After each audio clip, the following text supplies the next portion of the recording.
Today I'd like to talk about my relationship to the world, just as an ordinary person.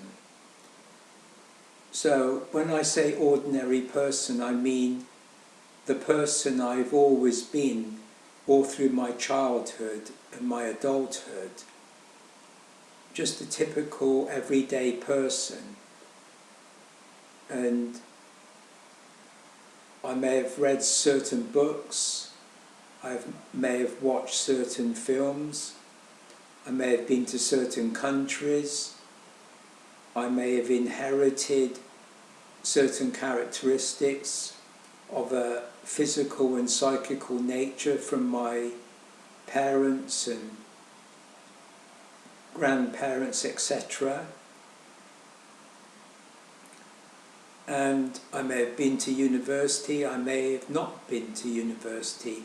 So I'm really talking about the everyday conditions that we're all living under.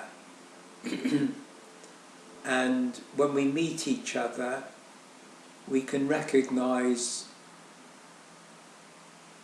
our differences and our similarities. We know where we are, we know that you're from a certain country, you've read certain books, you're interested in certain subjects, you like certain music. So I'm talking about the whole field of conditioning from the time you're a child. Now for me personally, I did become interested in spirituality in my mid-20s,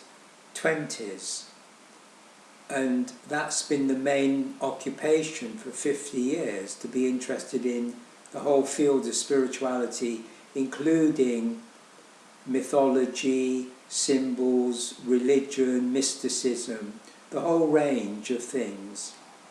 And I've had personal experiences. I've thought about those personal experiences, and I have an idea today of what I mean by spirituality, what it means to me.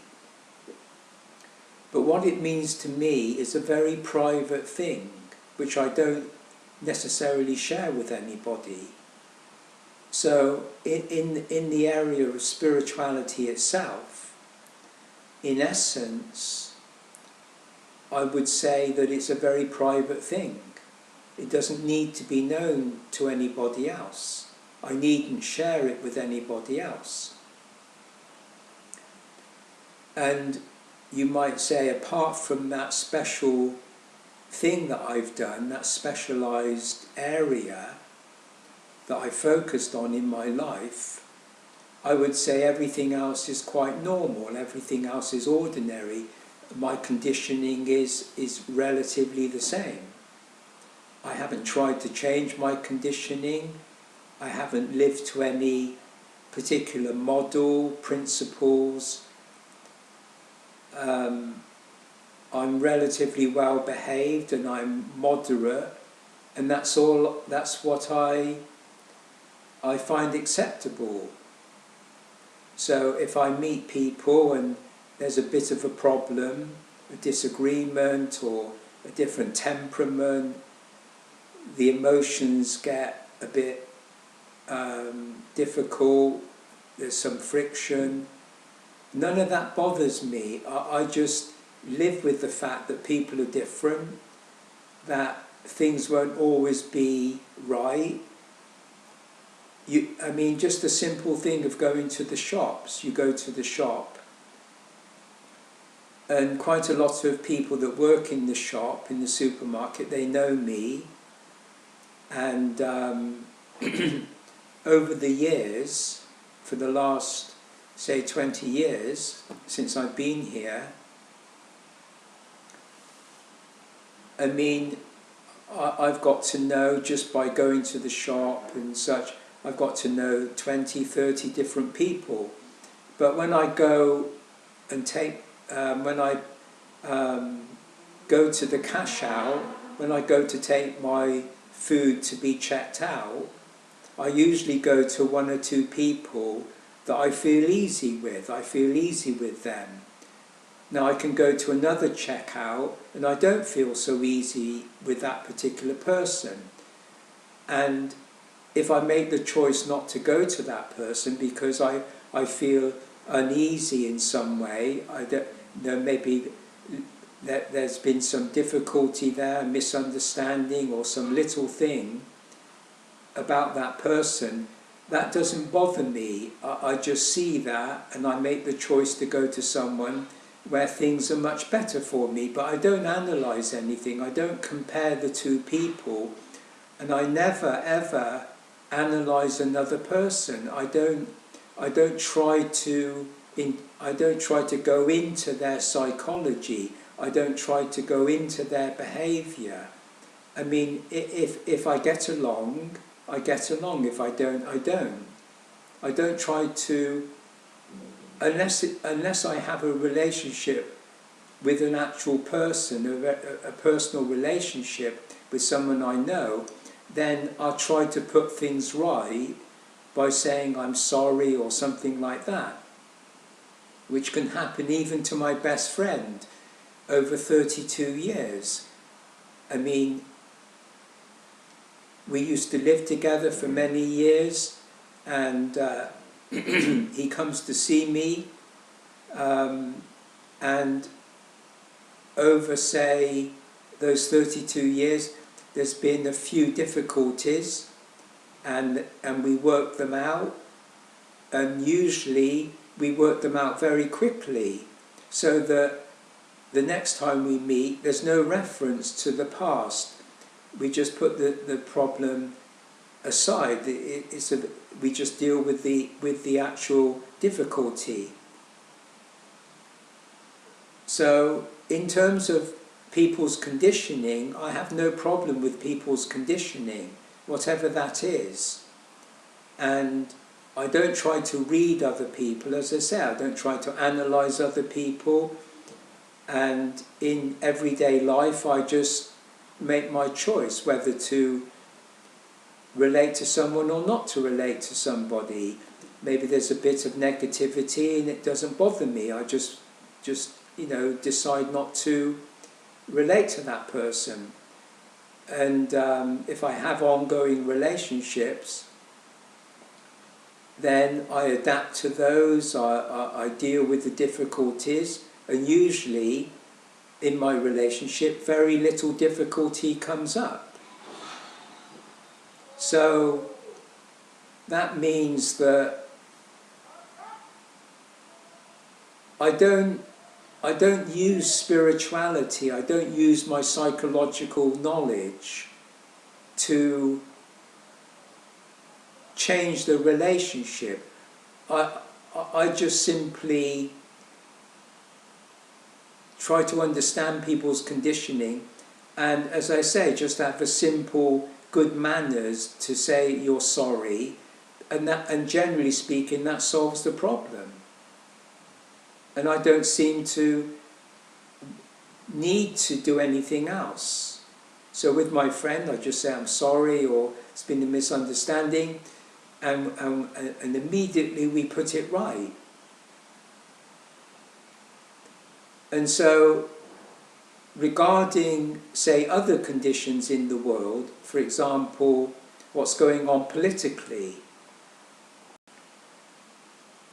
I don't read the newspapers, I don't watch television, I've never been somebody that's interested in the information through the media. So really I have no idea what's going on in the world in that sense.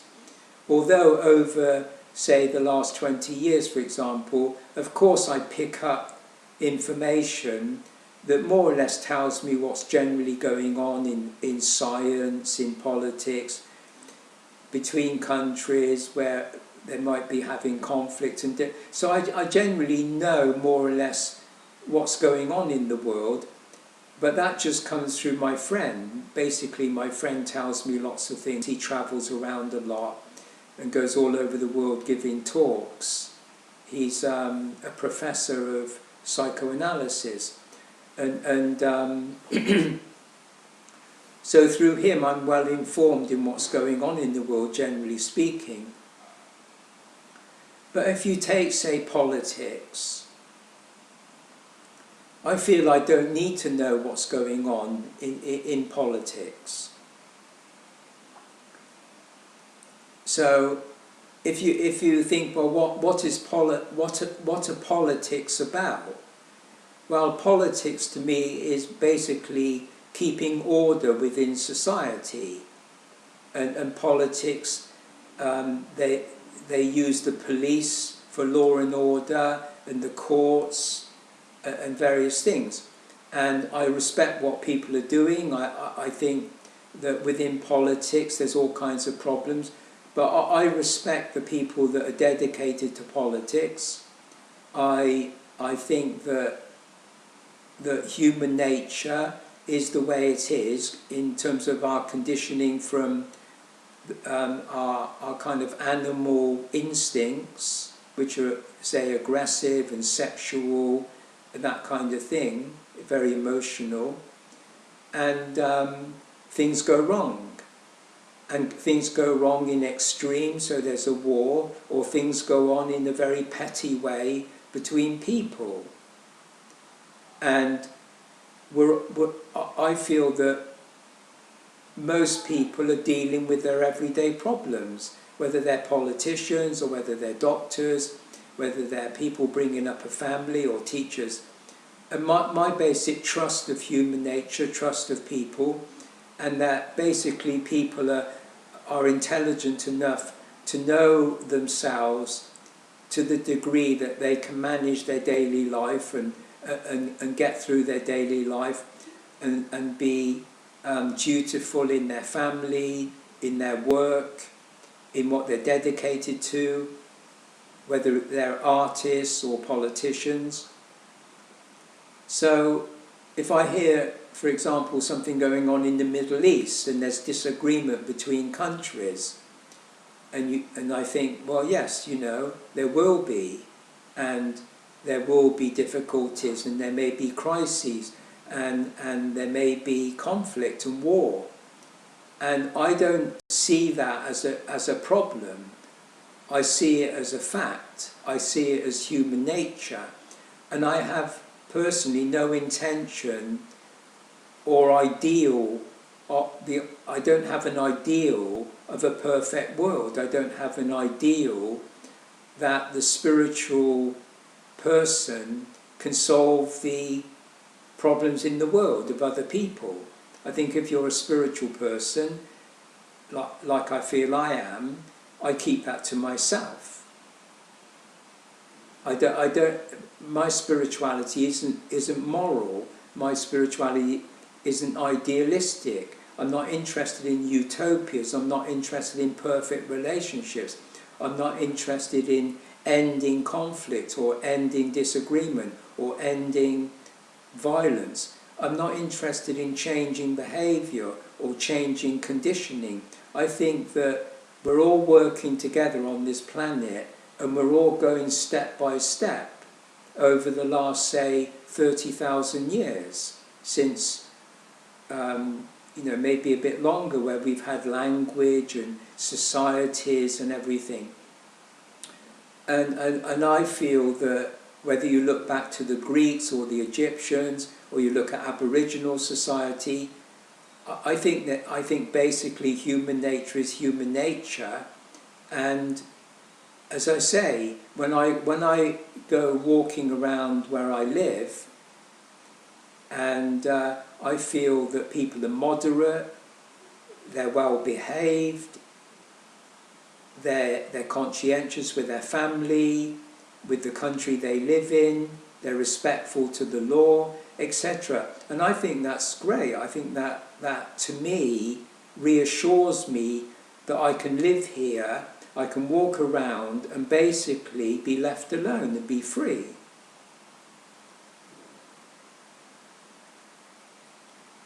And if something's going on in the Middle East, and they're very complicated problems, very difficult problems, and I think human beings will sort it out. And what happens in the next 100 years, the next 500 years, and we modify, we work things out, and maybe some solutions will come through science, other solutions will come through other areas of politics, etc. And so I don't have an ideal of science, I don't have an ideal of politics, I don't have an ideal of my own behaviour. So when my friend comes to see me, he is who he is, he's got his family, his responsibilities, very busy, and I'm not busy. And he comes, respects me, I respect him, I don't expect anything of him. It doesn't matter what I might think about him, I might react, I might reflect, I might remember things from the past. None of that bothers me. It doesn't matter whether I think this of him or that of him, or I remember this or that. None of that bothers me. So you might say physically, psychologically, emotionally, in my behaviour, none of that bothers me. It's all one thing. You're just one person, and I meet my friend as I am. When I used to go and visit my mother, I didn't think, oh, she's like this and she's like that, or this happened in childhood and so forth and so on. It doesn't really matter what I remember as I'm visiting her, or what she thinks, or whatever. I mean, we just have a cup of tea, we get along, we're friendly, we're peaceful, and spend a few hours together, and that's how it is. There's no problem there. It doesn't matter what you're thinking or what images you have and reactions and memories. All of that's going on whether you like it or not. It's the same way. When you go to bed to sleep and you dream, anything can take place in that dream. It could be violent, it could be peaceful, it could be sexual, it could be very pleasurable. Anything can happen in dreams, and anything can happen in your feelings and thoughts as you live throughout the day. So no, I don't want to change anybody, I don't want to change the world, I don't want to change history, I don't want to change human nature. I just want to live as it is. And each person, they're doing what they can, and they are what they are, and society does its best to manage the situation. So when you get institutionalized religion, then you do get principles and morality, and people are pious and self-righteous. I mean, that's the way institutionalized religion is. And you get individual spiritual teachers, and they can have a moral high ground and think they know better than other people, and how other people should look at each other, or how to solve the world's problems, and how to become spiritual, and how to develop your spirituality. All of that, I mean, I'm not interested in anything like that. That's not spirituality to me. Spirituality is independence. Spirituality is being true to yourself. It's a very private thing, and it's not about religion, it's not about morality, it's not about principles, it's not about behaviour, it's not about being good or bad or anything like that.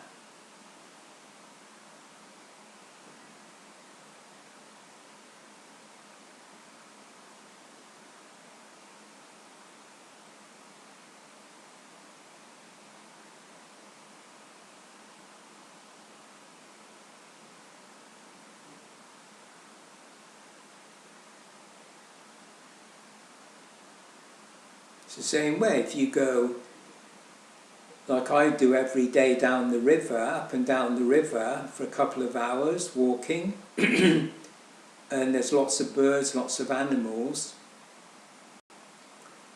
and you look at all the variety of nature, the trees, the river, the plants, the insects, the animals, the birds, I mean, the immense variety and differences and peculiarities and behaviour and characteristics, I mean, it's infinite. And you just look at all the difference of variety, and that's how I look at other people. When I look at the world and I think, oh, religion and politics and art and music, and I look back through history and see the various cultures, I mean, I find that all fascinating. I find that interesting. I don't look at it morally. I don't look at it as if we should change anything in the sense of there should be a utopia or there should be an ideal way of living. I just try to live in the world of variety and differentiation and all of it together. So when I walk around a city like London, or I walk down the river and look at nature, I look at it in exactly the same way. I just look at it. And whatever my reactions are, whatever my thoughts are, doesn't matter. Doesn't matter the you might say, marginal feelings, marginal thoughts, marginal conditioning, marginal reaction. It doesn't really matter. That just goes on naturally. You know, your body responds, and you hear loud noises from the traffic. Your body responds and you just live with it. But if you go around and thinking there shouldn't be this and there shouldn't be nuclear energy, there shouldn't be, you know, air pollution, there shouldn't be light pollution, there shouldn't be this, there shouldn't be that. I mean, I don't do that. I don't think of the world in terms of duality, good and evil, right and wrong. I don't think like that. I don't look at people like that, and I never have, and my family never did. So I've never done that. I wasn't brought up religious where you think people are good and evil, or say original sin. You know, there's something wrong with people, there's something wrong with life, there's some imperfection. I don't believe in anything like that. I think that basically human beings you know, are basically good, basically moderate, basically well behaved, and you know, I'm amazed at the way history, civilization, culture has developed, and that we've survived and we're still exploring in all the different areas. We're still politically trying to create a peaceful world, or science, we're trying to understand things. I may not agree with science. I don't particularly agree with science, actually. I'm not really in support of science, but I'm not against science, but I'm not in support of science.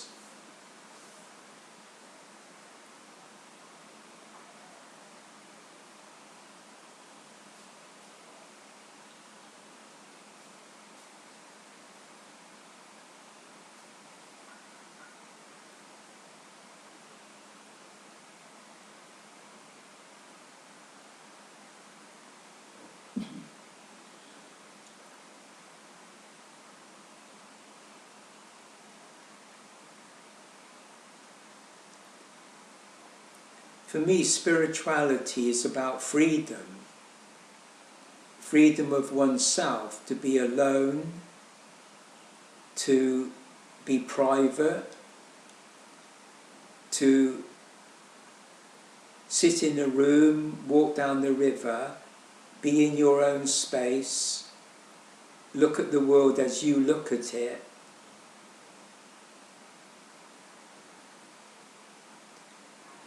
And it's not something I wish for other people.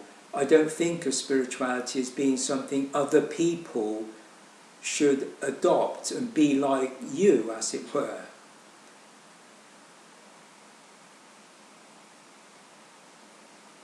That's religion. Religion does that, institutionalized religion, and various cults and various, as I say, spiritual teachers like Krishnamurti. They're trying to, convince other people to do this or to do that. Well, I'm not interested in that.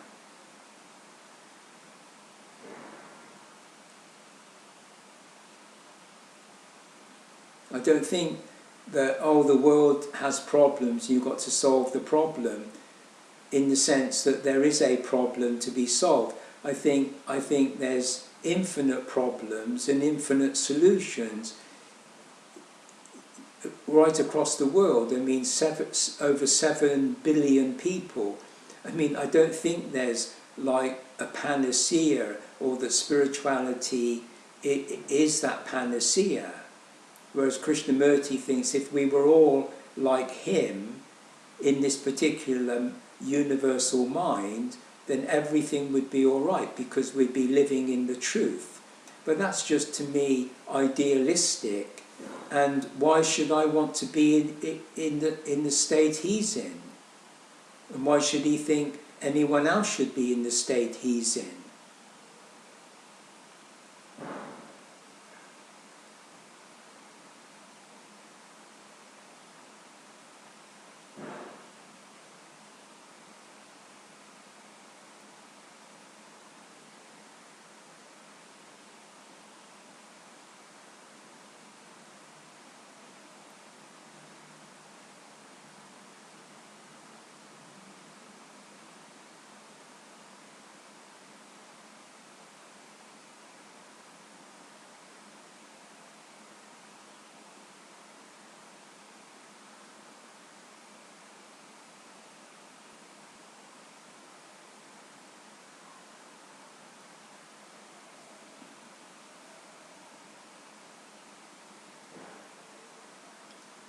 I mean, I worked in a mental asylum, mental hospital in Oxford in the early 70s. I was in my late 20s, and I worked there for about 4 or 5 months on the geriatric ward, a male geriatric ward. And I just, the people in like terrible psychological, emotional, physical states. I mean, radically extreme states. And I just worked there, I dealt with that, looked after the people. I didn't think anything, I wasn't idealistic, I wasn't...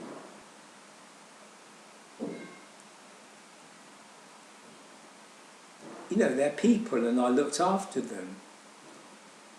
I didn't have an idea about mental illness or what the state or the government was doing, what was right, what was wrong, and that kind of thing. I don't look at things like that. I think that people are trying their best in government, in hospitals, in the medical thing, and they make mistakes. And we learn through time and history and so forth and so on.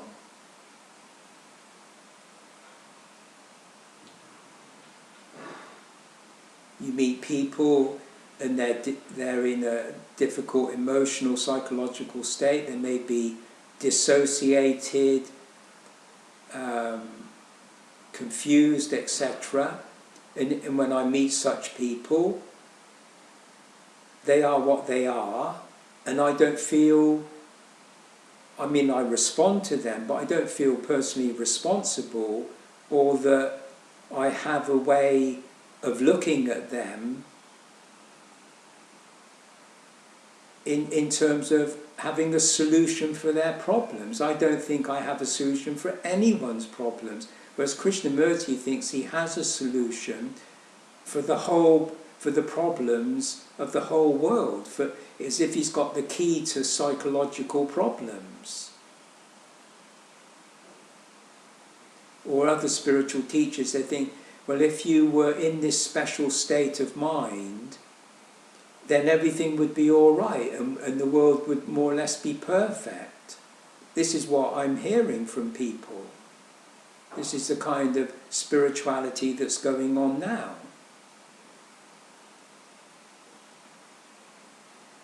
And that's a kind of, the new age, and it's very idealistic. And they're always pointing the finger at politicians, or pointing the finger at big business, or this, that and the other. Whereas to me, people are people, they do their work, and it is what it is. Go back 500 years, 1,000 years, go into the future, 500 years in the future, it is what it is. You're what you are, we're all what we are, and we're living on this planet, we have our human nature and there's nature, and none of us asked to be born here, none of us are in control of the conditioning on this planet, and the forces of nature, the forces of human nature, the forces of history, the forces of conditioning. I mean, nobody's in control of that process. I mean, religiously, politically, psychologically, socially, nobody has the key.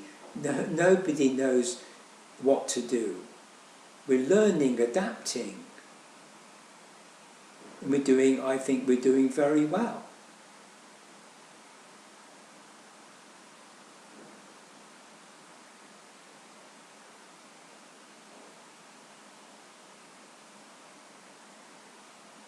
I mean, if I think in myself that I'm free as a person, and I've found for myself spiritually a sense of freedom, and I might agree with certain sacred texts like Tibetan Buddhism when they talk about the liberation of the Buddha and the one mind and the emptiness of nirvana. I happen to agree with that terminology. I don't believe in Tibetan Buddhism, but I agree with that terminology. I think that's right. I think there is such a liberation of the self in the mind, in the one mind. And that's quite different from your identity in your consciousness. For example, if my friend comes to see me, he recognizes me as the person I am in my consciousness, and he knows I've read certain books and I've been to university. So and he's got an identity as a professor and everything like that, and we just get along. But he doesn't have to regard me in myself. What's going on with me in myself is my private affair, and what's going on within his self is his private affair. He may not agree with me about what I think is liberation or the freedom of myself, but I don't discuss that. I'm not dependent on his opinion, and it's not something for discussion. It's not something to talk about. That to me, it is absolutely a private thing. Nobody else needs to know.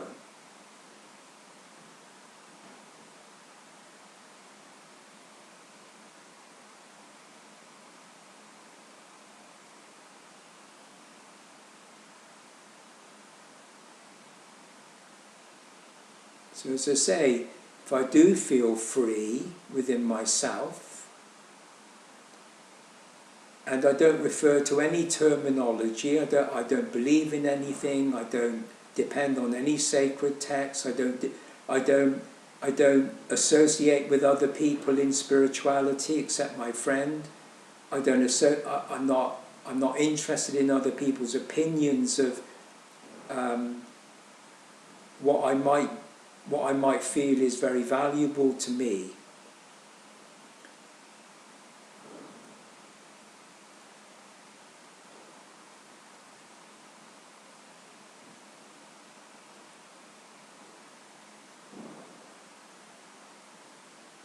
but I'm willing to talk about what I know in the sacred texts and my years of study of mythology and religion, mysticism, parapsychology. I'm willing to talk about any of that with my friend, but I never refer to my state of freedom, or I'm in samadhi, or I'm liberated, or I'm this. I mean, all that terminology is not important to me. I'm an ordinary person, and I think that I think each person's self is private to them. Whatever relationship people have with their self is private to them. And I don't go around thinking, oh, are those people free, or are those people like me, or so forth and so on. I never think like that. So when I'm walking around in the world, the idea that as a self I'm free in terms of what's said in the sacred texts about spirituality, that never occurs to me. That kind of identity, language, has no meaning to me. So I'm just a person walking around, and if people talk to me and they might talk about poetry or music, then I just talk to them. But this myself, in myself, and my freedom has nothing to do with them or anybody else.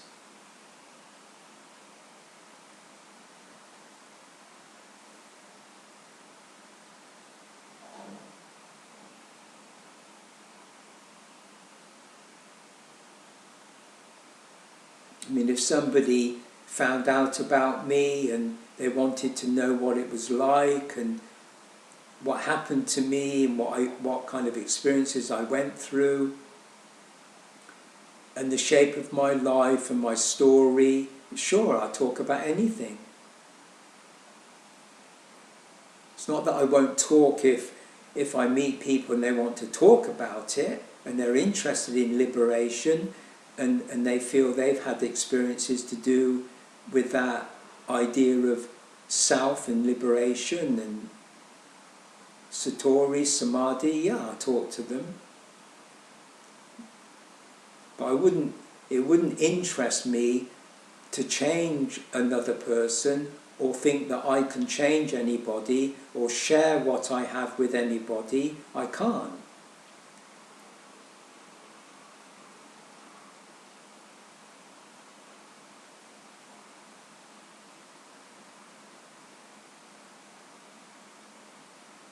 In nature they talk about, in the past, that certain varieties of plants and animals and insects have become extinct. And they say through climate change and everything, natural and industrial, as it were, that things have changed in nature and on the planet. I mean, none of that bothers me.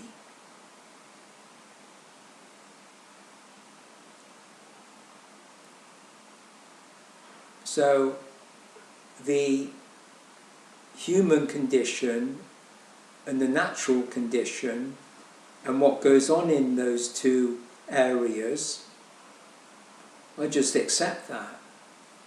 I don't make an issue out of ecology. I don't make an issue out of animal rights, or I don't make an issue out of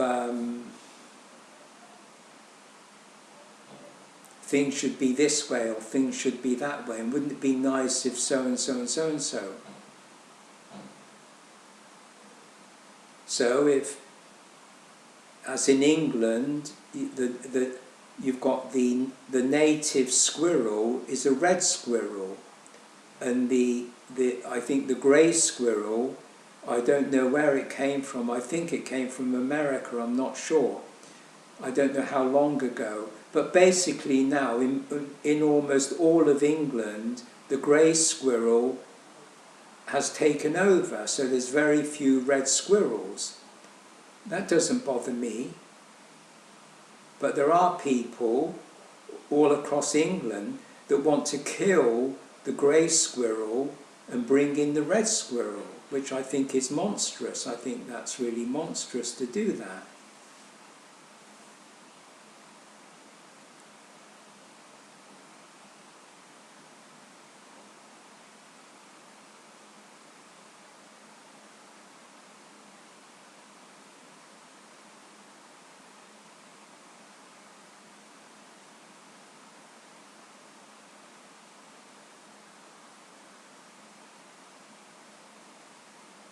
Another issue is the education of children, which is a big issue. Lots of schools of thought. And in the 70s I gave quite a lot of thought to that.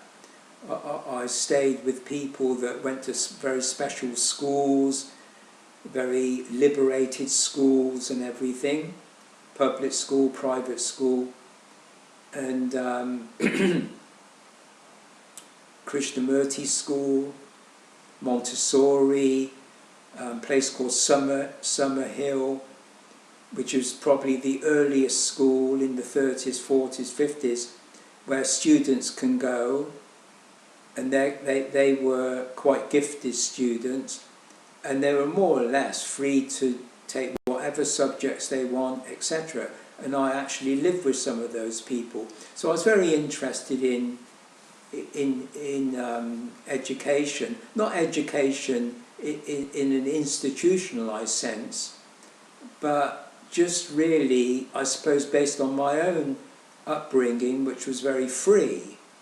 I was extremely free, and I never read a book until I was 19, and my parents never told me what to do. I was well behaved, and literally I could do anything I wanted to do. So I liked taking walks in nature and going down into Oxford around the various colleges. That each college has chapels, each college has their own art collection and sculpture and things. So, you know, you've got about 20 colleges, and they're very big. So, I mean, as a child, you could spend years just walking around the colleges and all the museums, big museums, from, you know, collections of dinosaur skulls and Egyptian artifacts.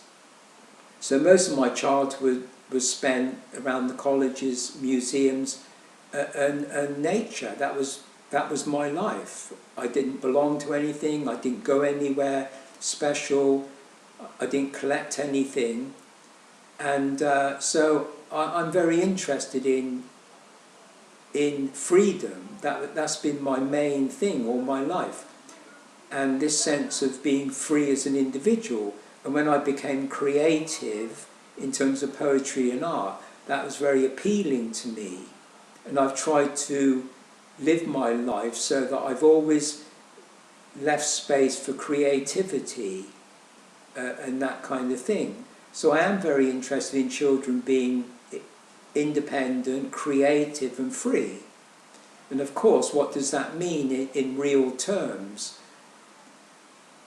And I think that people can go through, say, public school, private school, boarding school, and it's quite regimented in many ways, but you get very good artists, very good writers, creative people, Nobel Prize winners that go through the public school. So even in quite a regimented school, you can still produce very liberated, creative people, in England, for example. So the point being that, of course, it doesn't suit everybody. So I don't have an ideal idea of childhood and education. But I am very interested in, as I say, the freedom of each person, the freedom to be themselves, the freedom to live their own life. And I don't look at other people in terms of how they should live, and wouldn't it be better if they behaved themselves this way, or they had, you know, that they develop certain psychological attitudes and perceptions, like Krishnamurti, for example, at his school.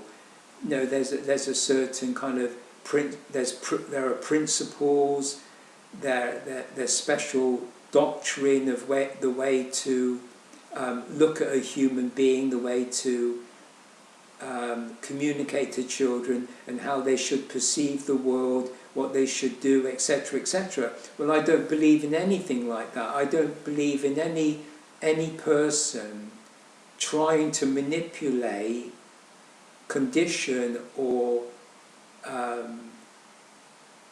suggest how that person should behave within themselves. Literally, I mean, literally. So I've never in my whole life tried to direct anybody else in terms of their inner life, how they see the world, how they perceive the world, what they feel about the world, what they believe about the world. I've never ever tried to communicate to them how to look at the world. I've never done that. So these spiritual teachers like Krishnamurti, who are saying, spiritually speaking, as it were, you know, this is the way to look at the world, this is the way to perceive the world, this is the state to be in, this is like an ideal state, you know, in the sense of this is what freedom is, or this is what love is, or this is what compassion is. I don't think of other people in terms of whether they should or shouldn't be compassionate, or whether everybody should or shouldn't be compassionate or loving or understanding or this and that. As I say, I just allow people to be themselves, and if they want to talk to me, they can talk to me. But I don't have any advice, I don't have any guidance, I don't have any direction for anybody. I mean, if they're interested in what I've written, I talk about it. If they find out about me as a person, I'm willing to talk about it. But I have no message, nothing.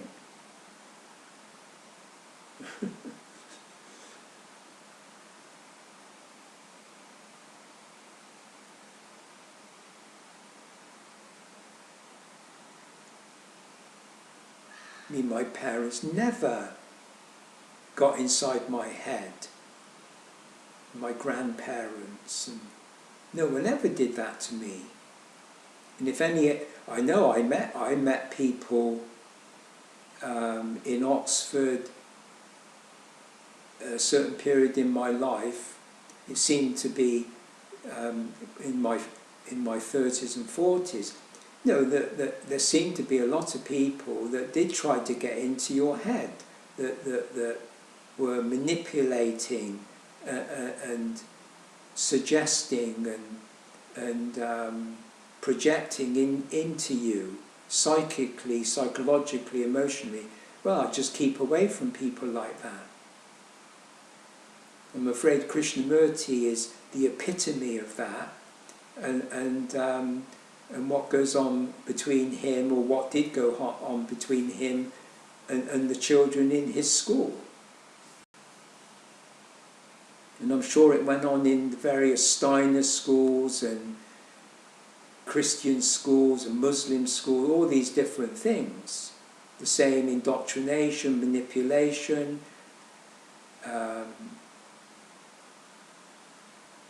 making the children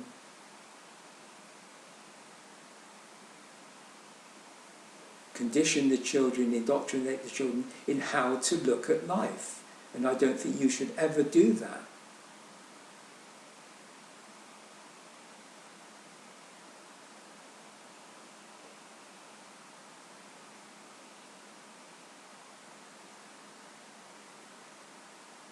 If you have two children and one is very talented in art and they go on to be a creative person and are very successful in society, and the other one isn't like that, there's nothing wrong that some people are rich and some people are poor. There's nothing wrong with that. There's nothing wrong with science creating nuclear power stations or creating computers. There's nothing wrong. I.e. original sin, i.e. some people are good and evil. To me, there's nothing wrong fundamentally in human nature, in human beings. There's simply the day-to-day reality of adapting to each other, understanding each other as much as we can. There's nothing perfect, nothing ideal, nothing utopian. And as I say, look around you, go to London. You don't see fighting all over the streets. You can go into a museum, go into a restaurant, walk along the Thames River. I lived there for a long time. I never saw any conflict. I never saw any bad behaviour. We're talking about a massive city with millions of people. I didn't see any problem there. You've got taxis and cars all over the place and all kinds of things going on. But people manage it. Somehow they manage it. I think it's brilliant. I think people are very adaptive, very intelligent. And I'm talking about everybody. Some people are funny, some people are peculiar, some people are difficult, some people are clever, some people are very kind, some people are very nasty. And that's life. I go to the shops, come back, and you see all kinds of people on the street.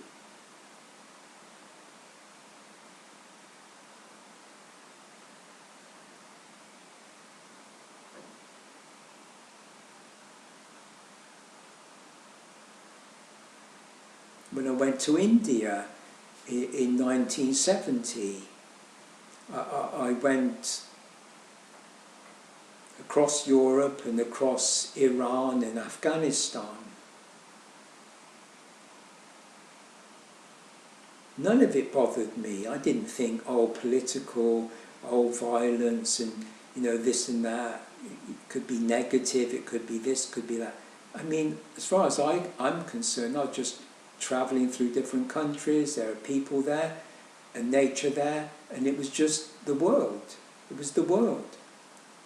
I was in a car crash. I could have been easily killed. I wasn't damaged as such, but I was in a very dangerous situation. And the next day we carried on. I never had a single thought about it. I literally forgot completely about it.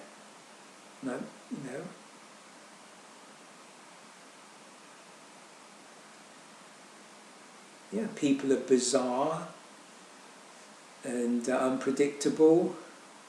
Go to India, spent 6 months there. I didn't think of poverty or this or that, so forth and so on. They're just people. As I say, I worked in a mental institution, I've worked in a neurological ward, in a hospital, I've worked in restaurants, I've worked in many different places. And to me, that's just work. So when I was in India, I didn't go to ashrams, I didn't go looking for spiritual teachers. I'd studied comparative religion in university.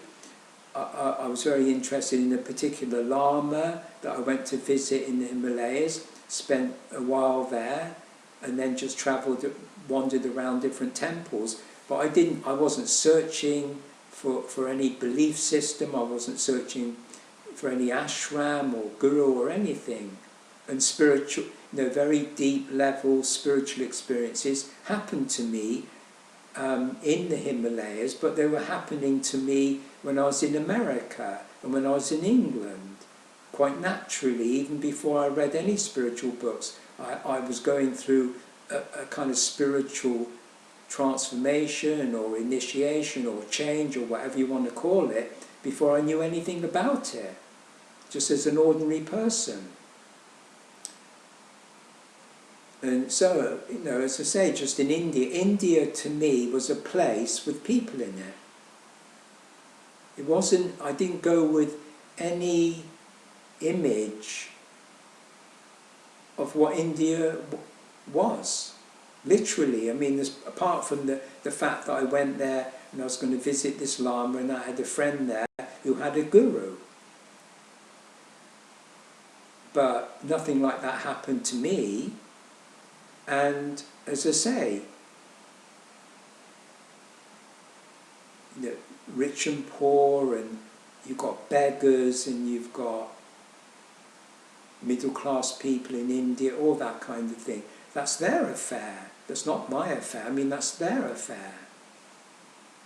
And if I come into contact with a rich person, a poor person, it doesn't make any difference to me. I don't feel any different to the two people. I don't kind of blame the rich person and feel sorry for the poor person. I don't think like that. I mean, when I was in America, I lived with very poor people and I lived with very rich people. It didn't make any difference to me.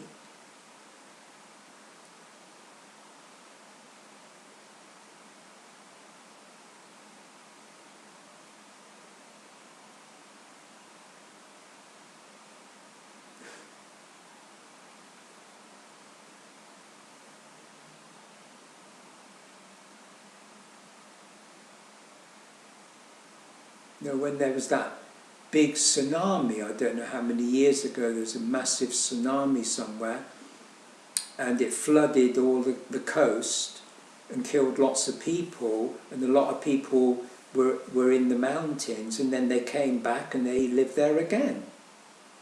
They didn't go to live somewhere else. They went right back where all their family were killed, and then another tsunami had come along and killed them. That's how people are. I mean, when there was a war here, the Second World War, a number of people went to America to avoid the war. I mean, I don't blame them. I probably would have liked to have done that.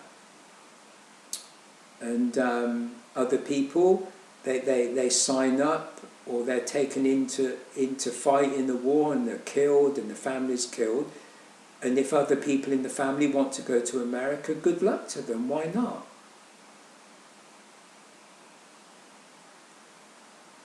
If they want to stay and they believe in England and they justify the war and all of that, that's up to them. People want to be militaristic, then that's them. And if people want to be conscientious objectors, that's them. I'm not going to get inside people's head and think I can change them, or they're good or evil. I'm not going to do that. I'm not going to look at people like that.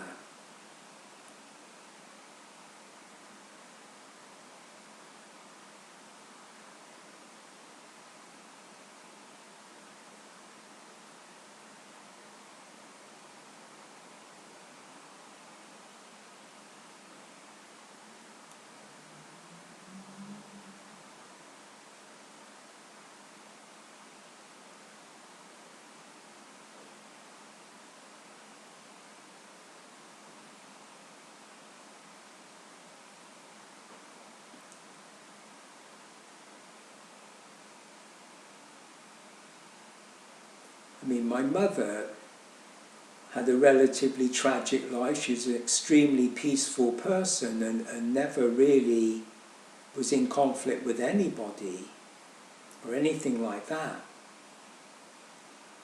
And she led a relatively tragic life. And I felt helpless. I couldn't help her. But when I went to visit her over the years, I didn't try to change anything. I didn't think by doing this or by doing that, make life a bit easier and all that. I didn't look at it like that. I didn't have an opinion about her tragedy. Yes, I mean, obviously I felt very deeply about it, and very upsetting. But whether it's her, or the people in India, or the people in the Middle East, or whatever, I mean, you know, what is the right response? I don't have a right response. I literally don't have a right response.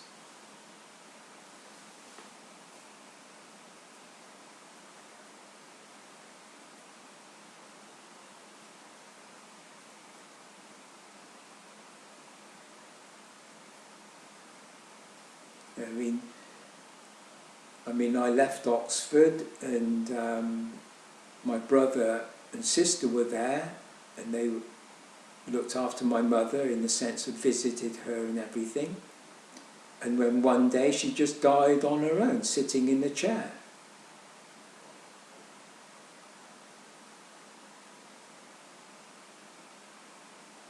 But I never felt grief for her or anybody else. I've never felt grief for anybody.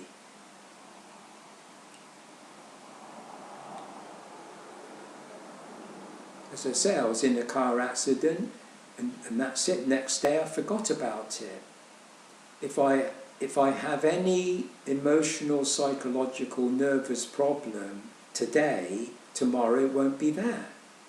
I mean, there may be symptoms as such, but usually I don't carry anything over from day to day. I don't know what that is and why that is. It doesn't matter to me whether I do or don't. But I'm just saying that is the way I am. Now, if I've hurt somebody and I'm sorry, that's the end of the story. And if I say I'm sorry, they don't accept it, that doesn't bother me. I do what I think is right, and I can only do what I think is right.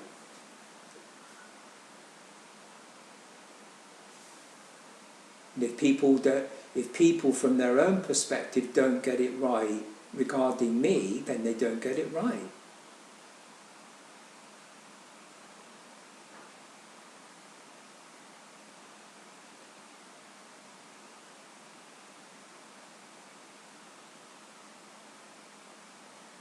I mean, if through genetic engineering, science does solve most of the physical problems in terms of negative mutations, and the immune system, and inheriting all kinds of illnesses. I mean, if science extends life indefinitely, or they stop the aging process, or they redesign the human body, and so forth and so on, I don't have any opinion about that. I don't think, oh, I know what's right for human beings. I know what's right politically. I know what's right scientifically. I know what's right spiritually. I don't have that kind of image or idea. To me, people are living their lives, and as I say, if there are two brothers, one goes and fights in wars, and the other one stays at home and is peaceful and paints pictures, I don't have an opinion about those two people. Or the Jews and the Arabs, I don't have opinions. I don't take sides. I don't know what's going on. I don't know the complicated historical, emotional, psychological, cultural. I mean, it's highly, highly, highly complicated what went on in Northern Ireland. And I mean, I'm not going to analyse to death what's going on. I don't know. It's for those people to sort out. I have no idea why Christians should think about original sin, or why the Indians should think about karma, etc., etc. I have no idea. I don't know the objective truth about anything. Whereas Krishnamurti, he thinks he does have the objective truth. I certainly don't. I have no idea what objective truth means.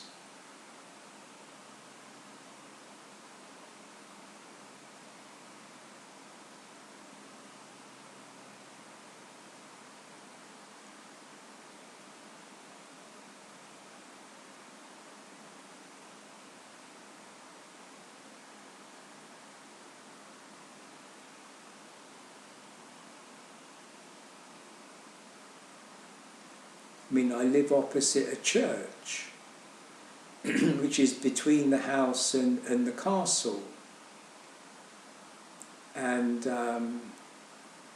I have absolutely no opinion about what those people are doing when they go into the church. I have no opinion, because I have no idea why those people go into the church. I mean, if hundreds of people go in the church, and they're all different people, they have all different motives and projections, have all different needs and ideas about their religion, and whether they were conditioned as children, whether they were conditioned as adults to do what they do. I have no idea. I'm not interested in analysing anything. I studied religion, so I know about religion.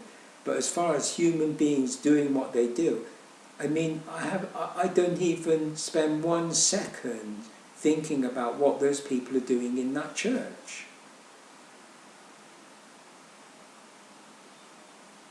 I mean, if you see people, if you go to a museum and you're walking around the museum and people are coming in looking at all the different paintings, I'm not interested in what their opinion is. I'm not interested in how they're seeing that painting. That's their own affair. What they do in the church, what they do in the museum is their own affair. I don't have an opinion about religion or opinion about culture or music or art or politics. I mean, you know, people are people and they do what they do. I'm not going to worry about what the Pope is saying or worry about what the President of the United States is saying. They do what they do. I'm not them. And I don't expect them to take an interest in what I'm doing.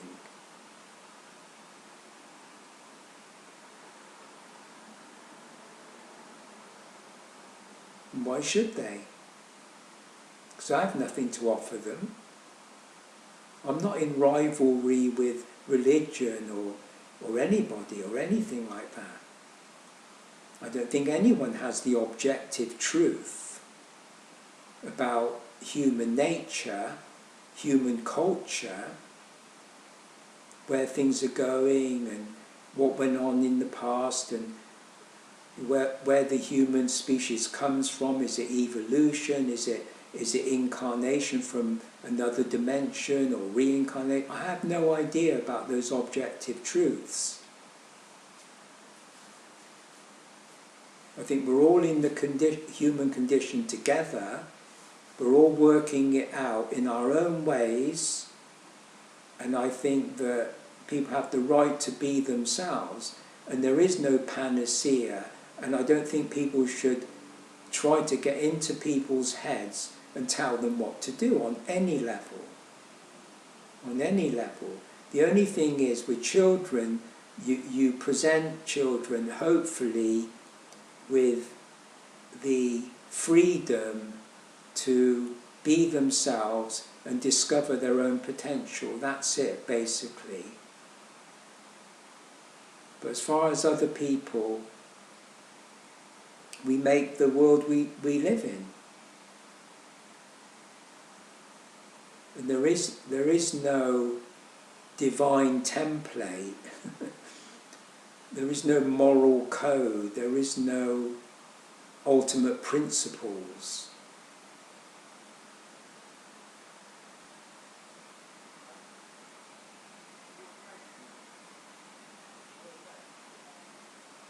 No, we discover individually, collectively, each day we discover new things.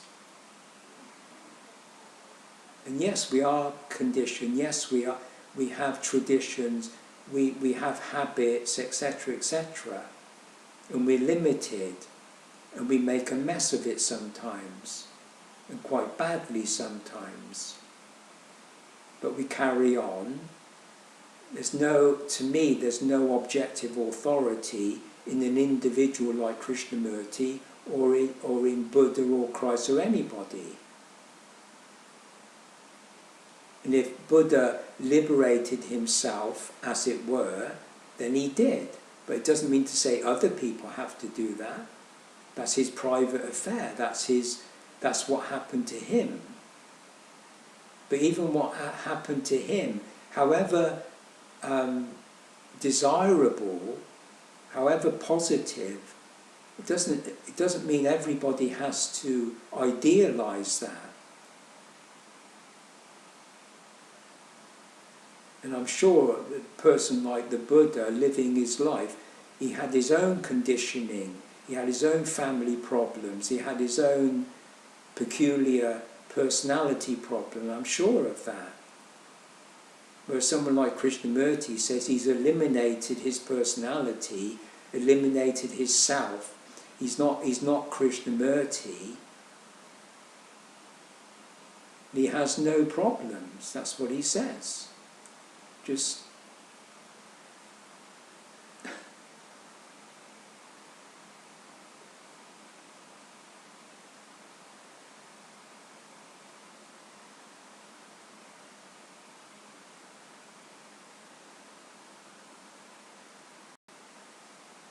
I mean, you go in the Zen monastery, you might be told to sit and look at a wall, a white wall, or just sit and look out at the rock garden. If people want to do that, they do it. And if you're conditioned as a child to be sent into a Zen monastery, then you are. And if I was conditioned as an English boy to go to a school and never liked that school, never liked being told what to do, and etc. And I lived it. I have no regrets. I don't have any negative. I don't carry with me any damage or negative thing from the past. And even if I have been damaged in some way, I don't make an issue out of anything in my memory. I mean, my memory is my memory. I can remember anything I like, but it doesn't bother me what's in my memory. And if you have been traumatized and damaged so that you're dysfunctional and it's messing up everything you do, then deal with it. Find out what you can.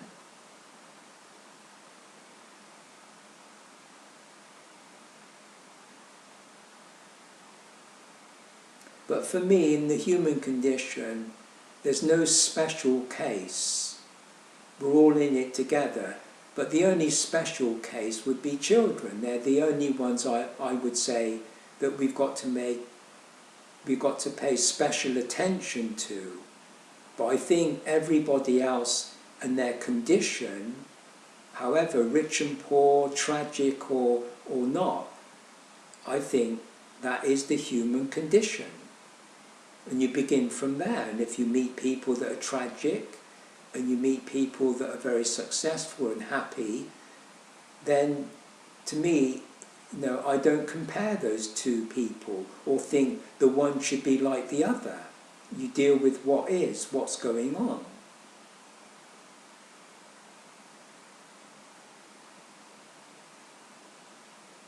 So I don't idealize people. I don't think, oh, they should be well off, or they should be physically fit, or they should be emotionally fit, or mentally fit. No, they are what they are, and people can help them or not help them.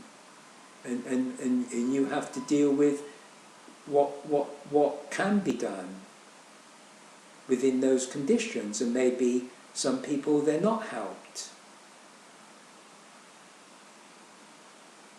But as I say, overall, people are conscientious, they're intelligent, they're well-meaning, they're basically good and good-natured.